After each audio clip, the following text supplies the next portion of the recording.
De très nombreux hôpitaux ont déclenché le plan blanc. Ça veut donc dire des programmations d'opérations comme celle de Tristan pour cette tumeur au cerveau. Vous l'avez appris comment? Est-ce qu'on vous a contacté? Alors nous, non, on a nous envoyé un mail au secrétariat de son neurochirurgien. Et dans la journée, on a eu l'appel de la secrétaire qui nous a confirmé que l'opération était reportée. Vous avez pris les devants, en quelque sorte, Cathy Raymond-Donguy, parce que vous commencez malheureusement à avoir cette habitude. C'est ça, ouais, qu'on angoissait et qu'on espérait qu'elle puisse être maintenue, parce que ça faisait des mois qu'il attendait et voilà, on espérait vraiment qu'elle soit maintenue. Quelle raison on vous donne très, très basiquement aux Hospices civils de Lyon? C'est le plan blanc, donc Tristan passe après? Tristan passe après, il y a beaucoup de monde en réanimation, donc voilà, après il passe après. Il passe après, là, il y a des malades qui sont en réa, faut en tenir compte, Mhm. mais il y a un manque de place et ce manque de place fait que Tristan ne peut pas être opéré. Vous dites: «Je ne suis pas abattu, je suis dans le combat pour que mon fils soit aussi, soigné». Comment, cette maladie s'est déclarée? C'était à 9 ans, hein, c'est ça? À 9 ans, oui, il a été atteint d'un méduloblastome métastatique, hein, donc avec des métastases. Il a été traité, donc lui, il est conscient qu'il doit sa vie aux soignants. Il a été traité à neuro, il a eu 2 opérations. Euh, Ensuite, il a eu des chimios, de la radiothérapie, de nouveau des chimios.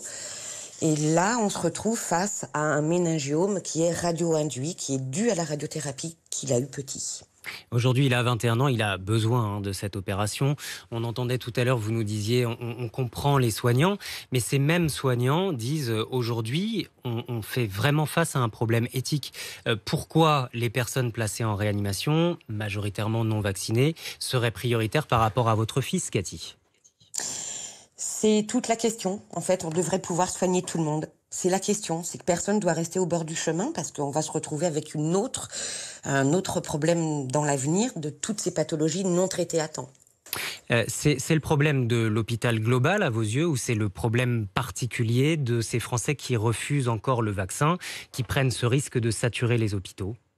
Nous, on voulait pas rentrer dans le conflit anti-vax. Oui. Je pense que les hôpitaux ne peuvent plus gérer tout le monde. Mmh. Les soignants, c'est des êtres humains. Ils ont besoin de ça. Ils n'ont pas attendu le Covid pour sauver des vies. Et c'est des êtres humains. Ils sont fatigués. On leur en demande beaucoup. Donc voilà, c'est l'hôpital qui est saturé à cause de nous, à cause du Covid. Je lisais le professeur Didier Sicard qui s'exprimait sur, non pas le cas de votre fils, Cathy, mais le cas de tous ceux qui attendent ces opérations et qui, lui, pour le coup, prend une position très claire. Les non-vaccinés deviennent des menaces pour l'ensemble de la population en empêchant des gens qui ont des cancers d'être soignés. Eux-mêmes ne refuseraient pas d'être soignés quand ils seraient infectés, placés en réa et sous respirateur. On vous a déjà donné, Cathy, une date de report pour l'opération de Tristan? Alors, a priori, la date serait le 11 février, mais vu les chiffres actuels, on a peu d'espoir. Peu Hmm. d'espoir que la crise se soit atténuée. Donc c'est un petit peu ça qui pose problème. Et c'est pour ça que l'histoire de Tristan, c'est pas pour parler de Tristan, mais c'est pour tous ceux qui sont au bord de la route et qu'on abandonne un petit peu. Donc on croit pas trop et c'est ce qui nous démoralise à la date du 11 février. Oui, parce que effectivement, personne ne sait aujourd'hui dire quelle sera dans les hôpitaux la traduction de cette vague Omicron avec ces centaines de milliers de cas quotidiens qu'on attend d'ici le début de l'année prochaine. Comment va Tristan en attendant, Cathy? Bah, Tristan, lui, il a juste envie de reprendre sa vie, hein. Il a envie qu'on l'opère, qu'il puisse reprendre sa vie. Il ne peut pas travailler, il est très fatigué. Moralement, c'est un combattant, donc il est habitué, hein. Ça fait 13 ans qu'il se bat contre la maladie, donc moralement, il va, il tient. Physiquement, c'est beaucoup plus difficile pour lui. Mais voilà, lui, tout ce qu'il demande, c'est qu'on l'opère et qu'il reprenne sa vie. Il veut pas prendre la place de quelqu'un qui est actuellement à l'hôpital, il veut juste sa place à lui. C'est exactement, c'est ses propres mots. Il veut juste sa place à lui, qu'on lui donne sa chance. Je crois qu'il est d'ailleurs à côté de vous ce matin. On pense évidemment à lui. Vous pensez vous aussi à tous ceux qui sont dans cette situation.